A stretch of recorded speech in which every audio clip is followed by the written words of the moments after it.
لينا وحبايبنا المصريين اللي طلبوا مني ان انا اعمل فسيخ كميه قليله عشان يجربوا وخايفين يعملوا كميه كبيره. الفيديو ده عباره عن فسيختين اتنين او سمكتين اتنين، ودي النتيجه النهائيه. شايفينه احمر ومفصص وطري زي الزبده، ازاي ما شاء الله تبارك الله. في الفيديو ده تعليمي بحت، هتعرفي تعملي الفسيخ وما تشتريهوش من بره، صحي بدون بكتيريا، تكليم ما يجيلكيش نزله معويه او مشاكل معويه لا قدر الله. عايز اقول كمان الفيديو ده طويل شويه بس عشان هو تعليم والمعلومات توصل.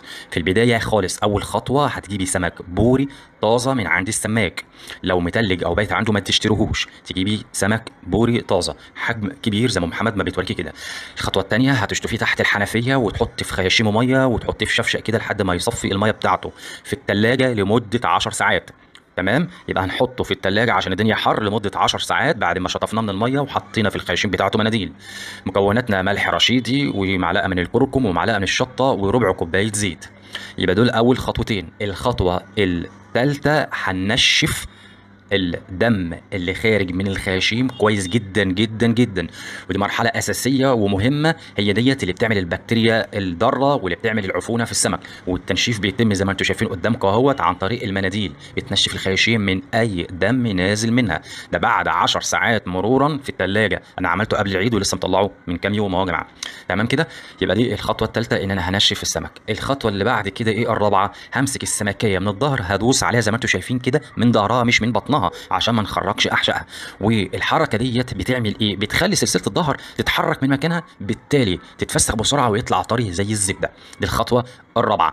نخش بقى في مكوناتنا والشيء الاساسي والمهم، ملح رشيدي.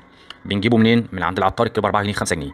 معلقه من الكركم ومعلقه من الشطه. اوعوا تجيبوا شطه ناعمه، دي قرون شطه وبنطحنها عندنا في البيت. الشطه الناعمه يا جماعه بتبوظ الفسيخ. الفسيخ بياخد قد ايه؟ كل سمكايه بتاخد كبشه من الملح الرشيد زي ما محمد وريت لكم اهو. يعني السمكتين خدت قبضتين، عملت 10 سمكات يبقى 10 قبضات. انا قبل كده كنت عامل الفسيخ عامل كميات كبيره والناس طبعا كانت خايفه. يبقى الفسيخ دوت عشان اعلمك ازاي تعملي فسيخ في البيت ما تشتريهوش وما تخافيش، كميه قليله اهي. حطينا الملح الرشيد دي قبضتين على معلقه الكركم على معلقه من الشطه القرون وانا فارمها ومعلقتين من الزيت عشان نقلبهم على بعض كده يبقوا متماسكين. ونبتدي بقى نحشي الخيشوم كويس بالملح الرشيدي والكركم وقرون الشطه المفرومه. معلش بكرر عشان انا مش بعد كده او بعد الفيديو ده مش هوريكم بقى، يعني خلاص انا عامل فيديوهات كتير جدا للفسيخ، الصفحه اتشهرت بالفسيخ. وبعدين نحشي البق بتاع السمكه برضو ملح. يبقى الخيشومين اهم بنفتحهم، شايفين باينه ان هي حمراء وطازه ازاي؟ نحشيها من الملح الرشيد دوت، وكمان بنحشي البق. طيب جميل جدا. بعد ما خلصنا اهو السمكتين هنجيب ايه؟ انا ما بحطش في برطمان ولا بحط في صفيحه، انا بفسخ في الشنط. بنروح نجيب ربع كيلو شنط اسمها الشنط صيدليه عشان الشنط تنجح معاكي ويطلع فسيخ طري زي الزبده اللي شفت في اول الفيديو. وكل الفيديوهات على فكره انا بفسخ في الشنط كميات كبيره بال10 وبال15 وبال20 كيلو. بجيب الشنطه اهي وبحط في الارضيه رشه صغيره من الملح الرشيدي واحط سمكه والثانيه عكسها.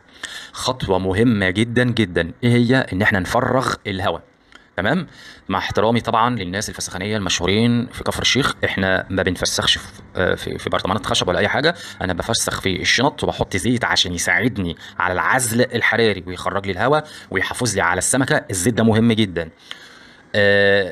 كمان زي ما قلت انا بختلف عن بره في ايه؟ ما بينشفش السمكه من الدم. عشان كده انا بقول ده فسيخ صحي، عشان كده بقول فسيخ مش هيتعبك، مش هيجيب لك ضرر. هو مجرد ان انت بتاكل فسيخ متخلل، طعمه جميل جدا جدا، مفيش فيه اي ضرر نهائي.